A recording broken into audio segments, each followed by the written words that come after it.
Di usia 30 tahun ke atas, menjaga kesehatan tulang tentu menjadi hal yang harus dilakukan. Hal ini dikarenakan semakin lama tulang akan menipis dan rentan terkena osteoporosis. Untuk memelihara kesehatan dan kekuatan tulang, tubuh memerlukan asupan protein yang berasal dari makanan.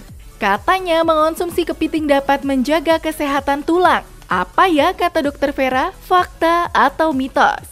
Itu adalah mitos. Jadi dalam kepiting terdapat kandungan mineral seperti kalsium maupun fosfor. Kita semua tahu bahwa kalsium maupun fosfor berfungsi untuk menjaga kesehatan tulang dengan cara membantu menyerap kalsium maupun membantu mineralisasi pada tulang kita.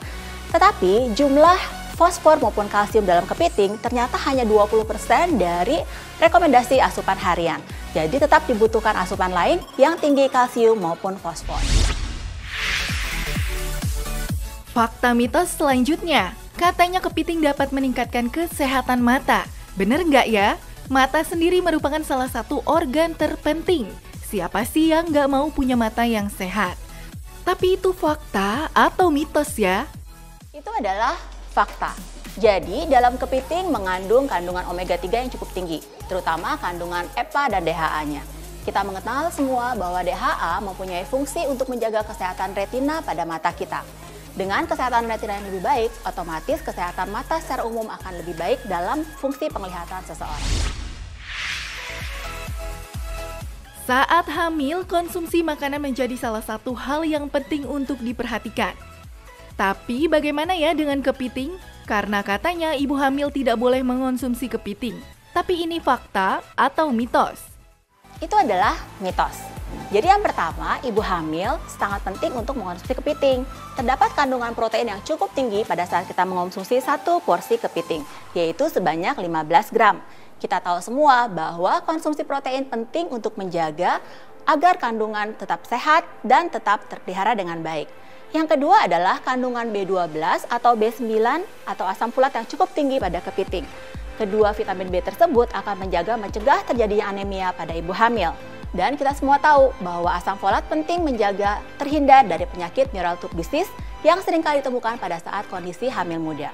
Tetapi hati-hati, ketika kita mengonsumsi kepiting, penambahan garam akan meningkatkan kandungan natrium pada kepiting. Dikhawatirkan, konsumsi natrium yang terlalu tinggi akan membuat ibu hamil untuk rawan mengalami tekanan darah tinggi dan akan terjadi penimbunan cairan seperti bengkak pada kaki.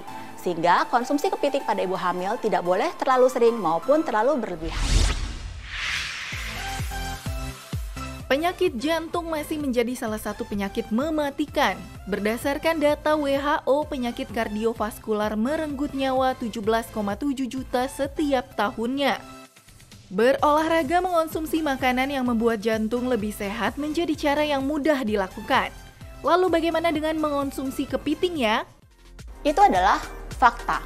Sebenarnya dalam kepiting terdapat berbagai zat yang berfungsi untuk menjaga kesehatan jantung kita. Yang pertama adalah kandungan omega 3. Kita semua tahu bahwa omega 3 berfungsi sebagai anti radikal bebas dalam tubuh kita, selain juga mencegah terjadinya peradangan dalam badan kita. Nah, kedua zat tersebut tentu saja memberikan efek proteksi untuk mencegah terjadinya kelainan jantung. Yang kedua, ternyata dalam kepiting mengandung banyak vitamin C, vitamin B12 maupun asam folat. Ketiga zat tersebut ternyata membantu untuk meregulasi kandungan homocysteine dalam tubuh kita. Homocysteine akan menjaga supaya tidak terjadi gangguan baik pada serangan jantung maupun pada serangan stroke. Tetapi hati-hati, pada penderita darah tinggi, ketika kita mengonsumsi satu porsi dari kepiting atau kurang lebih 2 sendok makan kepiting, ternyata akan memenuhi 1/4 dari rekomendasi asupan natrium dalam seharinya. Nah, belum lagi apabila kepiting tersebut diolah dengan menambahkan berbagai macam bumbu dapur yang mengandung tinggi natrium. Peningkatan asupan natrium yang cukup tinggi akan berkorelasi dengan resiko peningkatan tekanan darah dan akan menimbulkan gangguan jantung pada seseorang yang memiliki penyakit hipertensi. Udah dijawab ya semuanya sama Dokter Vera? Nah, sebelum mengonsumsi kepiting, simak dulu tips berikut ini. Sebelumnya, kita wajib mengetahui jenis-jenis krustasea yang banyak beredar di Indonesia. Yang pertama adalah golongan rajungan. Golongan rajunan adalah golongan krustasea yang hidup di perautan dalam. Sedangkan kepiting adalah golongan krustasea yang dapat hidup baik di air laut dangkal maupun di daratan selama 4-5 hari. Dan juga terdapat golongan lain seperti golongan kepiting soka. Kepiting soka ini memiliki kelebihan karena kita dapat memakan cangkangnya. Di dalam cangkang maupun kulit dari kepiting terdapat zat gizi yang penting, yaitu golongan chitosan maupun golongan karotenoid. Chitosan berfungsi untuk membantu menghambat penyerapan dari kolesterol maupun lemak di dalam tubuh, sehingga membantu untuk menurunkan kadar kolesterol jahat dalam tubuh kita. Ketika membeli kepiting, biasanya di supermarket kita bisa menemukan kepiting dalam kondisi segar maupun dalam kondisi beku. Harus diingat bahwa ketika memilih kepiting tersebut, pastikan bahwa warna kepiting tersebut adalah warna merah yang cerah dan terdapat bau yang segar dan tidak berbau amonia. Ketika kita membeli kepiting segar, dianjurkan untuk menaruhnya di lemari es selama 4-5 hari untuk kita gunakan. Untuk pengolahan kepiting sendiri dianjurkan untuk pengolahan dengan sedikit sekali menambahkan natrium agar tidak menambah kandungan natrium dalam kepiting. Biasanya dianjurkan dalam bentuk penyajian yang direbus ataupun dipanggang sehingga tidak diberikan bumbu yang berlebihan dan aroma dan rasa dari kepiting serta zat gizinya tetap terjaga dengan maksimal.